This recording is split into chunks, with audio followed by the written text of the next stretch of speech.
know that this is a live show.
I can't see that day, but I don't know why.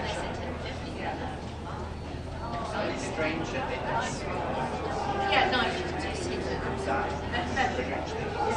They don't say, no, I'm going to See what.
Ah, sim.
Good morning, everyone. I'm really honored to be joined today by Elizabeth Whalen, Paul Whalen's sister, and by my colleagues from Canada and Ireland. In a few moments, we will head into the Security Council for a meeting about how we can make multilateralism more effective and defend the UN Charter. But it's impossible to ignore the giant elephant in the room, Russia. Russia, the convener of today's meeting, invaded its neighbors in Ukraine and struck at the heart of the UN Charter. And Russia, time and time again, has violated universal human rights and fundamental freedoms, both outside and inside its own borders. That includes arbitrarily detaining political activists, journalists, and opposition leaders, as well as the wrongful detention of American citizens. Right now, Paul Whalen is in a Russian penal colony simply because he was in the wrong place at the wrong time. And right now, Evan Gershkovich is being wrongfully detained by the Russian government simply for doing his job as a respected journalist, as you are doing here today. Of course, Paul and Evan are also beloved friends. They're sons, they are brothers. There's a human cost to Russia's violation of international norms, to its barbaric practice of using people as political pawns. That cost is borne by those detained, but also by their family and friends, as Paul's sister here with me today can attest to. Since the earliest days of this administration, we have sought to bring Paul Whalen home. As Secretary Blinken said recently, the United States has made a proposal for Paul's release, and we urge Russia to move on that proposal. It's time to let Paul come home. In the meantime, we will not stop, we will not rest, and we will not relent until Paul, Evan, and all hostages and wrongfully detained Americans are brought back safe and sound. Thank you very much. And with that, I'd like to turn the floor over to Elizabeth. Thank you very much. 1 second, I have some notes.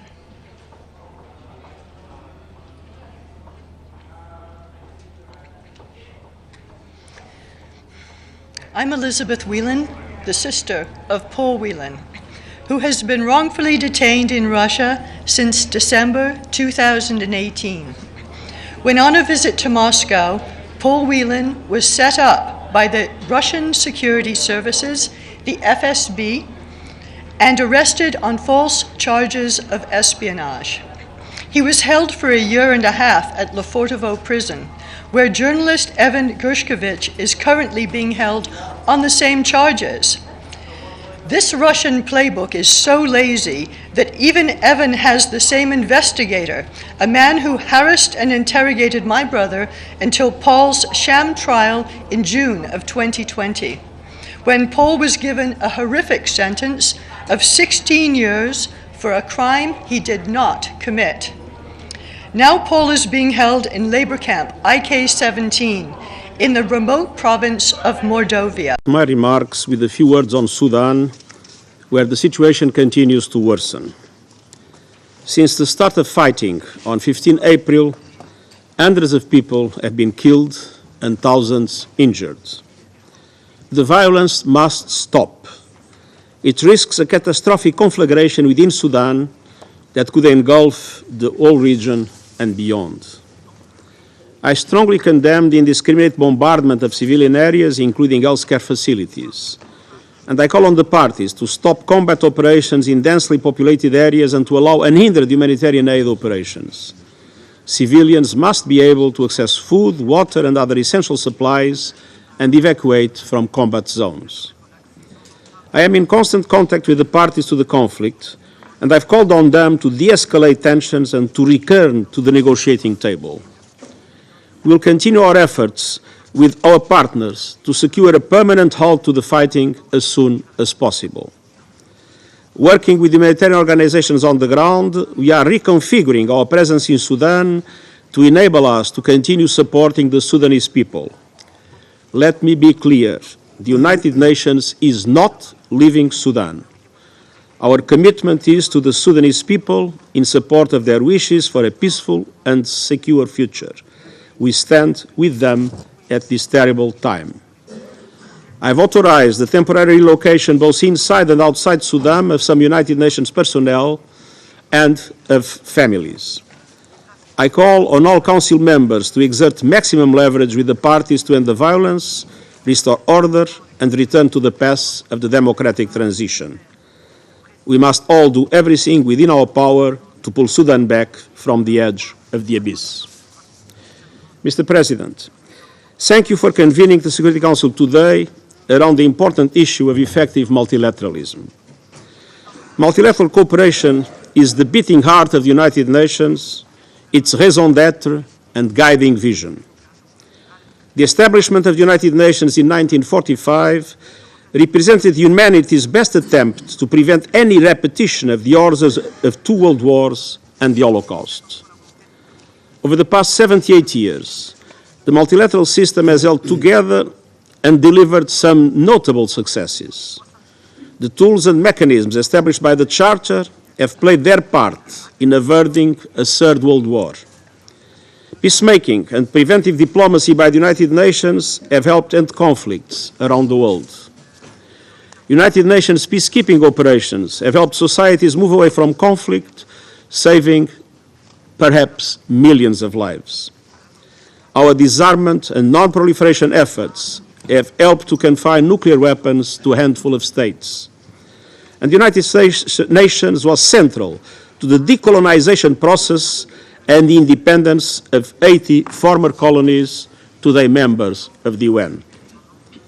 We have helped to advance economic and social progress and contributed to reducing poverty and hunger, eradicating diseases, and building recognition and respect for fundamental human rights. The global humanitarian system, coordinated by the United Nations, saves millions of lives each year.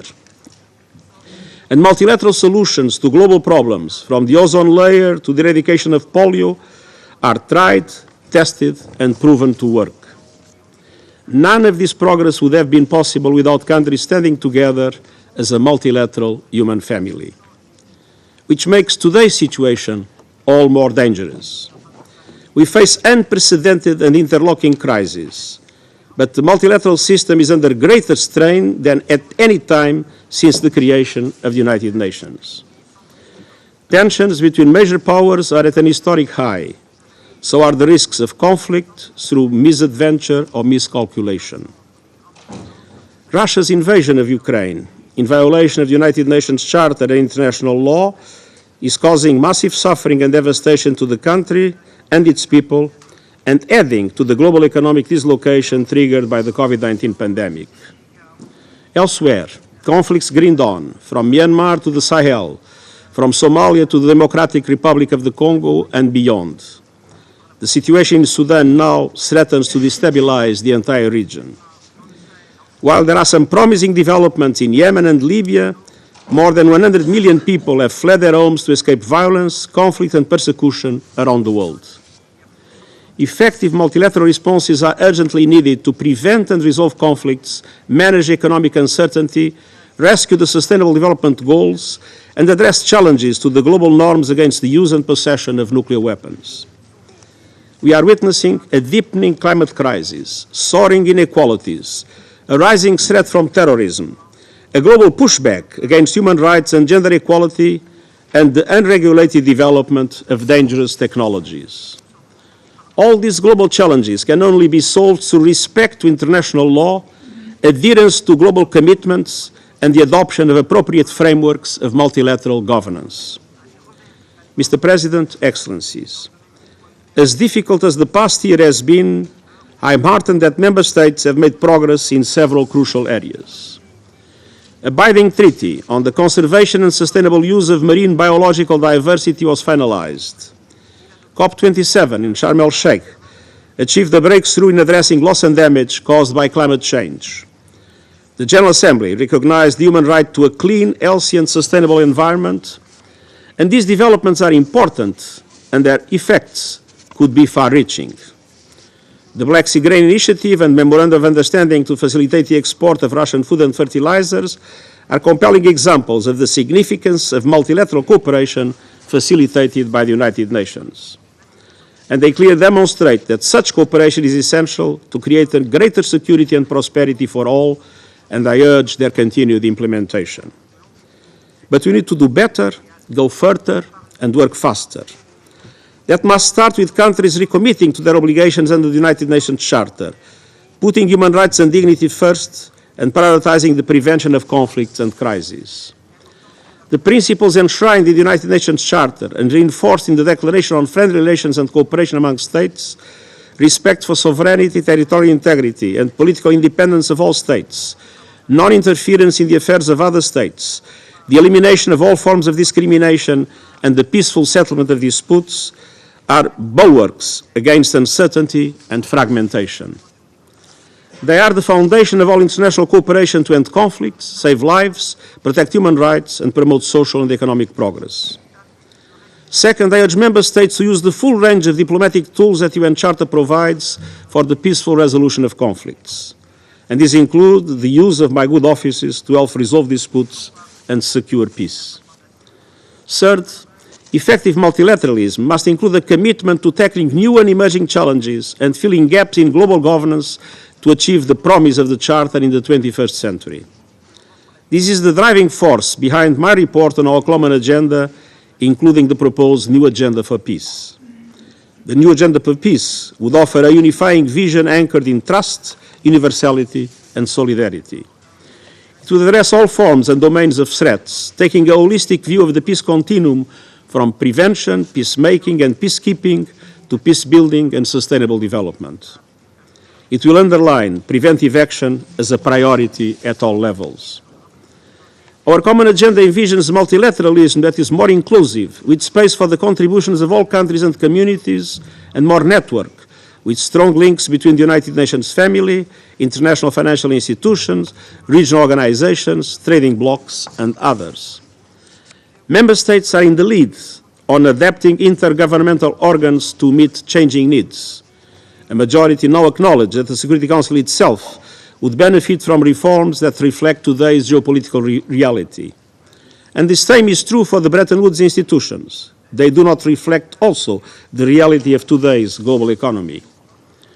The high-level advisory board on effective multilateralism that I appointed last year has identified a number of transformational shifts to address peace and security challenges, growing economic inequalities, the triple planetary crisis of climate, biodiversity, and pollution, and the widening digital divide.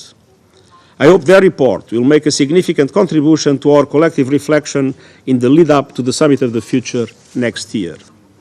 And I count on your engagement and support in preparations for the summit.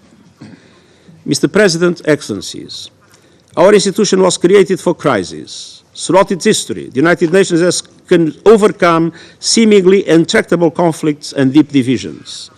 We must find a way forward and act now, as we have done before, to stop the slide towards chaos and conflict. It's time to deepen cooperation, to strengthen multilateral institutions, to find common solutions to common challenges. Members of this Council, particularly those that enjoy the privilege of serving permanently, have a particular responsibility to make multilateralism work rather than contribute to its dismemberment. Competition between states is inevitable, but that should not rule out cooperation where shared interests and the greater good are at stake. And when competition escalates to confrontation, the multilateral system, founded on the Charter and international law, is the most effective means to manage disputes peacefully. We must cooperate. We must adapt multilateral institutions and foster trust where it's most needed. And the urgency of global challenges demands bold and swift action, and I thank you.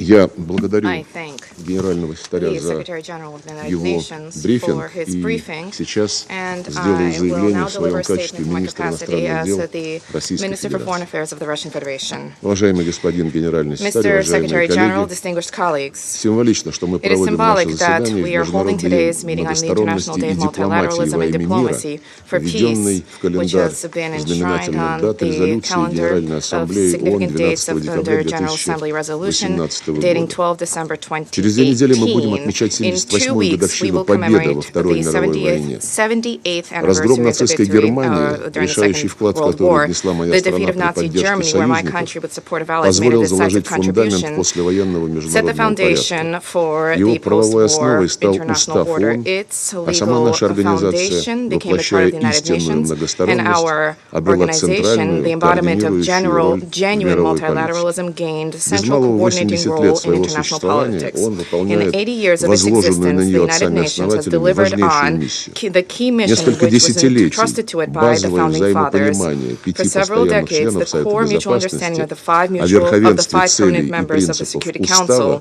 the гарантировало supremacy глобальную of the goals and безопасность и тем principles of самым the Charter создавало условия для guaranteed global по-настоящему security and многостороннего thereby created сотрудничества, conditions for genuine регулируемого multilateral общепризнанными cooperation нормами международного governed права. by universally recognized Сейчас norms of international ООН-центричная law. система переживает Now the глубокий United кризис. Nations-centered system Первопричиной is стало enduring a стремление profound отдельных crisis. членов The нашей root cause was the организации desire of подменить some members of our международное право и organization to устав replace ООН international неким law and the порядком, United основанным Nations на Charter правилах. with a certain Эти правила никто не видел, они rules-based не были order. предметом Nobody has seen прозрачных these rules. международных They were not переговоров. the subject of Они transparent international изобретаются и negotiations. применяются They are с целью devised, противодействия crafted, and естественным applied процессам with формирования the goal of новых countering the natural самостоятельных центров process of the развития, establishment of new которые и independent есть development объективное centers, проявление which are многосторонности. the objective Их пытаются manifestation of сдержать multilateralism. There are attempts to нелегитимными deter односторонними them мерами, включая with перекрытие illegitimate доступа к unilateral современным measures. технологиям и These include финансовым barring услугам, access to modern вытеснение technologies and из financial цепочек services. поставок, They include конфискацию expulsion from собственности, supply уничтожение chains, критической confiscation of инфраструктуры property, конкурентов, destruction of critical infrastructure манипуляция of с универсально competitors, and согласованными manipulation нормами with и universally процедурами. agreed upon Как norms and результат фрагментации procedures. As мировой a result, торговли, развал global рыночных trade has become механизмов, fragmented, паралич market Всемирной mechanisms торговой have collapsed, организации the World и Trade Organization окончательное, has become уже paralyzed, без and now маскировки, clearly and превращение openly Международного the валютного фонда International в Monetary инструмент Fund has достижения целей morphed Соединенных into a Штатов и их tool for the союзников, achievement of the goals of the United включая States and their цели allies, военного характера. including goals of a military В отчаянной nature, попытке in a утвердить свое desperate господство через attempt наказание to непослушных, assert their США пошли domination на by разрушение punishing their глобализации, insubordinates. The United которую States долгие has годы taken the превозносили path of как destroying высшее благо globalization, which for всего many years they человечества, have обслуживающее taunted, they have многостороннюю raised up систему as the мировой highest экономики. benefit of all of Вашингтон и humanity, подчинившийся ему остальной advancing Запад the multilateral задействуют свои system, правила global всякий economic раз, system. когда нужно Washington оправдать and its нелегитимные Western шаги против тех, subordinates кто выстраивает leverage свою those политику в rules every соответствии time с they need to международным justify правом и illegitimate attempts отказывается against следовать those корыстным who интересам base their золотого policies in миллиарда. line with international Несогласных law and заносят в those черные who списки, а принципу «кто abandon не с нами, the тот против нас». parochial interest of the Западным global коллегам давно стало billion. неудобно The договариваться в Western универсальных colleagues have форматах, long таких как found it ООН. inconvenient Для to reach agreement идеологического through universal обоснования курса formats на such as the подрыв United Nations. For многосторонности в оборот ideological введена тема justified введения policy to демократии undermine в противовес multilateralism in автократии. abandonment of Помимо саммитов за democracy democracy and countering autocracy. Beyond the Summit for Democracy, where self-proclaimed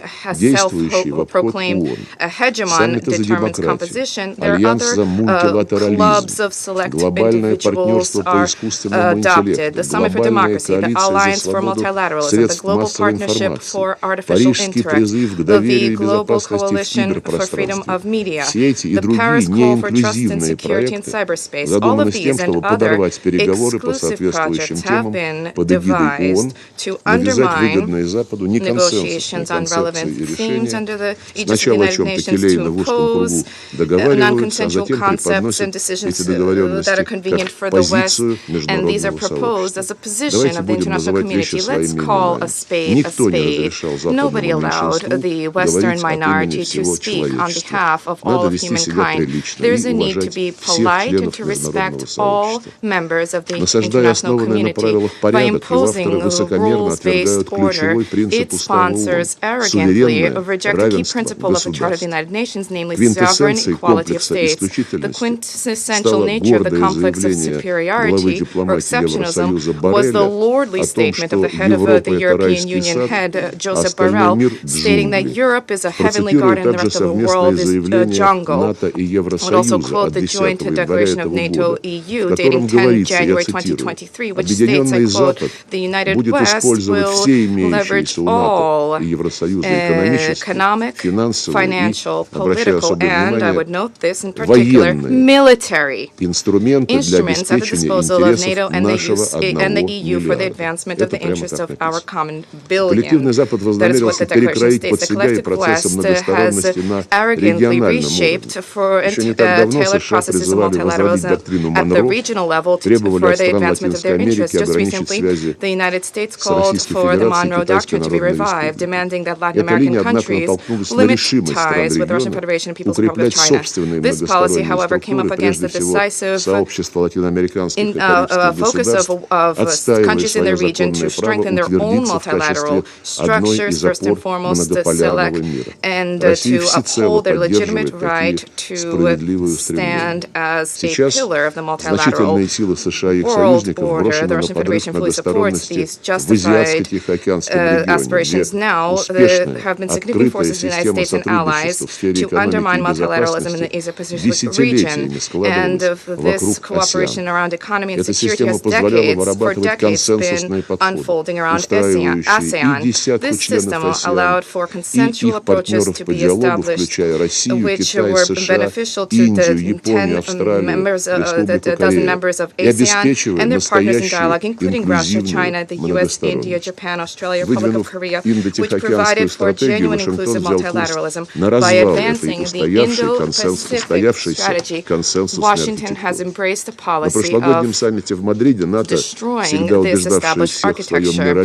And during the last NATO summit in Madrid, there was an assertion of all peace lovers about the exclusively peaceful nature of their military programs, announcing global responsibility and divisibility of security in the Euro-Atlantic and the so-called Indo-Pacific region. So now, the policy of NATO, as of course a defensive organization, is now moved to western shores of the Pacific Ocean. The bloc-based approaches undermine the Asia-centric mindsets, and they are manifest in the creation of a military alliance, FOCUS, which has now embraced Tokyo, Seoul, and a number of ASEAN countries under the aegis of the U.S. Mechanisms for intervention in maritime security issues have been established to uphold the unilateral interests of the West. Mr. Borrell, who I mentioned, promised yesterday to send EU military naval forces to that region. It is not concealed that the goal of the Indo-Pacific strategy is to deter China and to isolate Russia, and this is how Western colleagues view effective multilateralism in the Asia-Pacific region. After the collapse of the Warsaw Treaty Organization and the Soviet Union departing from the stage, hope was fermented for the advancement of the principles of genuine, inclusive multilateralism in the Euro-Atlantic space. But instead of tapping into the potential of the OSCE on equitable, collective basis, Western countries not only preserve NATO, but contrary to their pledges, they moved towards arrogantly absorbing spaces, including those territories where vital interests of the Russian Federation existed and will always continue to exist. As was reported by the then U.S. Secretary of State Jim Baker to President George Bush the Elder, the main threat for NATO is the Organization for Security and Cooperation in Europe. And I would add that presently the United Nations and what is enshrined in its charter also represent a threat to Washington's global ambitions. Russia has painstakingly attempted to reach mutually beneficial multilateral agreements with an emphasis on the principle of indivisibility of security, which was proclaimed and enshrined in outcome documents of the OSCE summit of both 1999 and 2010. There it states explicitly, categorically, black and white, that nobody is to strengthen one's own security at the expense of the security of others. And no state, group of states, or organization can be vested with the primary responsibility for the maintenance of peace in the OSCE region, or consider any region of the OSCE whatsoever as a part of its sphere of influence. NATO trampled upon these obligations, the presidents and premiers of its member states, and did the opposite, proclaiming its right to any arbitrary action. An egregious example is the unlawful bombing of Yugoslavia in 1999, including with depleted uranium being used, which resulted in an uptick in cancer cases both for Serb citizens and NATO military personnel. Joe Biden was then a senator, and he, not without pride, he said before the cameras that he personally called for the bombing of Belgrade and the destruction of all bridges on the Dnieper River. And now, the U.S. ambassador in Belgrade, Mr. Hill, through media outlets, has called on the Serbs to turn the page and to stop getting upset. About stopping getting upset, the U.S. has gained a great deal of experience. Japan has been shamefully quiet about who bombed Hiroshima and Nagasaki. As we know, during the G7 summit, Mr. Blinken, with great pathos, lamented the suffering of victims of the bombing, but he did not manage to mention the culpability of the United States. These are the rules. And after the Second World War, these are criminal misadventures of Washington, which were set into play. The shameful invasion by the U.S.-led coalition into Iraq in 2003 was an egregious violation of the United Nations Charter, as was the aggression against Libya in 2011. The result was the destruction of statehood, hundreds of thousands of dead, rampant terrorism. A blatant violation of the UN Charter also was a U.S. intervention in post-Soviet states' affairs. Color revolutions were organized in Georgia and Kyrgyzstan. There was a brutal coup in Kiev in 2014, and this also includes attempts to forcibly seize power in Belarus in 2020. The Anglo-Saxons, the West, not only justify or attempt to justify these criminal misadventures, but they also taunt their policy of advancement of democracy. And the same has to do with the rules. Kosovo will recognize independence without the referendum. The Crimea, they won't recognize it despite the fact that there was a referendum. Falklands and Malvinas, they will not be touched, for there was the cleverly referendum there. This is laughable. In order to abandon double standards, we call for all to adhere to consensual agreements which were agreed upon through the 1971 Declaration of Principles of International Law. It explicitly proclaims the need to respect the sovereignty and territorial integrity of all states who, I quote, respect the principle of equality and self-determination of peoples in which have governments which represent all the people residing on that territory. Беспристрастному наблюдателю очевидно, что нацистский киевский режим никак не может рассматриваться как представляющий жителей территорий, которые отказались принять результаты кровавого госпереворота в феврале 2014 года и против которых за это путчисты развязали войну. Точно так же, как Приштина не может претендовать на то, чтобы представлять интересы косовских сербов, которым Евросоюз обещал автономию, так же, как Берлин и Париж обещали специальный статус Донбассу. Результат этих обещаний хорошо известен. Прекрасно сказал наш генеральный секретарь в своем обращении к второму саммиту за демократию 29 марта. Цитирую: «Демократия проистекает из устава ООН, а его первые слова «мы народы» отражают фундаментальный источник легитимной власти, согласие тех, кем управляют. Согласие, подчеркну это еще раз. Чтобы остановить развязанную в результате госпереворота войну на востоке Украины, были предприняты многосторонние усилия в интересах мирного урегулирования, воплотившиеся в резолюцию Совета Безопасности, которая единогласно одобрила Минские договоренности. Эти договоренности были растоптаны Киевом и его западными хозяевами, которые сами недавно цинично и даже с гордостью признали, что никогда и не собирались recognize that they never intended to implement this. They simply wanted to gain time to funnel weapons into Ukraine against Russia. In this way, there was a public proclamation of a violation of multilateral obligation of all members of the United Nations, which is enshrined in the Charter, which requires that all members comply with the resolutions of the Security Council. Our subsequent action to prevent confrontation, including President Putin's proposal dating December 2021 for the agreement to be reached on multilateral mutual security guarantees, were high-handedly rejected. Nobody, we were told, can prevent NATO from embracing Ukraine. For all the years after the coup, despite our insistence, none of Kiev's handlers brought Poroshenko or Zelensky or the Ukrainian Verkhovna to their senses. Nobody brought them to their senses. In the Upper Ukrainian Rada, through legislation, the Russian language, Russian education, Russian media outlets, and Russian culture, religious traditions were destroyed in a direct violation of the Ukrainian Constitution and the Universal Convention on the Rights of National Minorities. In parallel, the Kiev regime, through legislation and day-to-day life, introduced Nazi practice and theory without any concealment. Openly, they organized in the center of Kiev and other cities exuberant torch-bearing marches with SS division banners upheld. The West remained silent, and this was fully in line with U.S. plans to leverage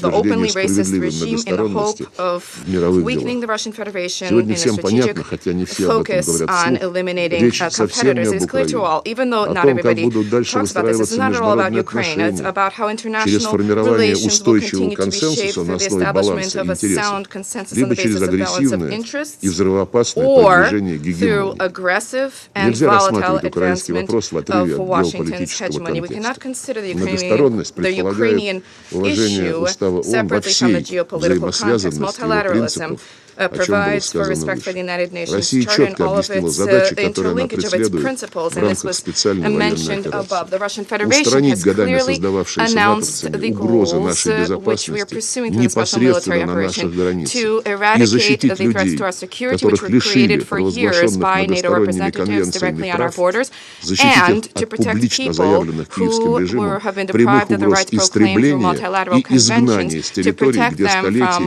the public statement of a Kiev regime and their actions and direct threats to destroy and expel them from territories where their predecessors lived for centuries. What were the U.S. doing in NATO and NATO doing in Yugoslavia, in Iraq, in Libya? Were there threats there to their security, their culture, their religions, their languages? What were the multilateral norms that they guided them in their proclamations of the independence of Kosovo and the violation of the principles of the OSCE to the destruction of the stable economically stable states of Iraq and Libya, which collapsed as a result of their actions, and those places were located thousands of miles from U.S. shores. The multilateral system was a blatant attempt of the U.S. and there is a clear imbalance in the UN Secretariat and the UN as a